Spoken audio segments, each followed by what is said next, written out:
వచ్చే వారంలో తెలంగాణ అసెంబ్లీ సమావేశాలు జరగనున్నాయి. 3 రోజుల పాటు శీతాకాల సమావేశాలు నిర్వహించనున్నట్లు తెలుస్తోంది.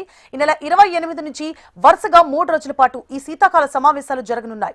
జిల్లా పరిషత్, మున్సిపల్ ఎన్నికల్లో బీసీలకు 42% రిజర్వేషన్లు కల్పించే అంశంపై ప్రధానంగా చర్చించనున్నారు. వీటితో పాటు హెల్త్ పాలసీ, ఫార్ములా ఈ కార్ రేసింగ్ పై ఏసీబీ విచారణతో పాటు సాగునీటి ప్రాజెక్టుల విషయంలో ప్రభుత్వం తీసుకుంటోన్న చర్యలపై కూడా చర్చించే అవకాశం ఉన్నట్లు తెలుస్తోంది.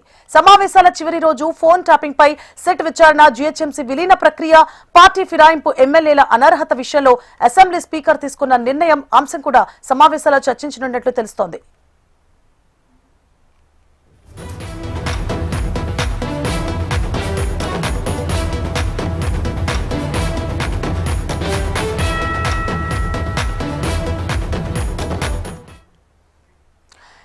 వచ్చే వారంలో తెలంగాణ అసెంబ్లీ సమావేశాలు జరగనున్నాయి. 3 రోజుల పాటు శీతాకాల సమావేశాలు నిర్వహించనున్నట్లు తెలుస్తోంది.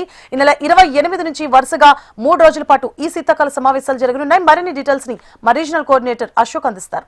అశోక్, సువర్ణ, ఏదైతే తెలంగాణ ప్రభుత్వం నిర్ణయం తీసుకున్న సమాచారం ఉంది, ప్రధానంగా వచ్చే వారం 28, 29, 30 తేదీలలో శీతాకాల సమావేశాలు, అసెంబ్లీ సమావేశాలు నిర్వహించేందుకు సిద్ధమైనట్లుగా సమాచారం ఉంది. ప్రధానంగా ఏదైతే మండల పరిషత్, జిల్లా పరిషత్ ఎన్నికలతో పాటు మున్సిపల్ ఎన్నికల్లో బీసీలకు 42% రిజర్వేషన్లు కల్పించే అంశంతో పాటు ఫోన్ ట్యాపింగ్ పై సిట్ విచారణ, జీహెచ్ఎంసీ విలీన ప్రక్రియకు సంబంధించినటువంటి అంశం కావచ్చు, అలాగే ప్రభుత్వం తీసుకొస్తున్నటువంటి ఏదైతే కంపెనీలకు సంబంధించి హెల్త్ పాలసీ, ఫార్ములా ఈ కార్ రేసింగ్ పై ఏసీబీ విచారణ లాంటి వాటితో పాటు ప్రధానంగా సాగునీటి ప్రాజెక్టుల విషయంలో ఏపీ ప్రభుత్వంతో వస్తున్నటువంటి ఇబ్బందులపైన కూడా అసెంబ్లీలో ప్రత్యేకంగా చర్చించేటువంటి అవకాశం ఉంది.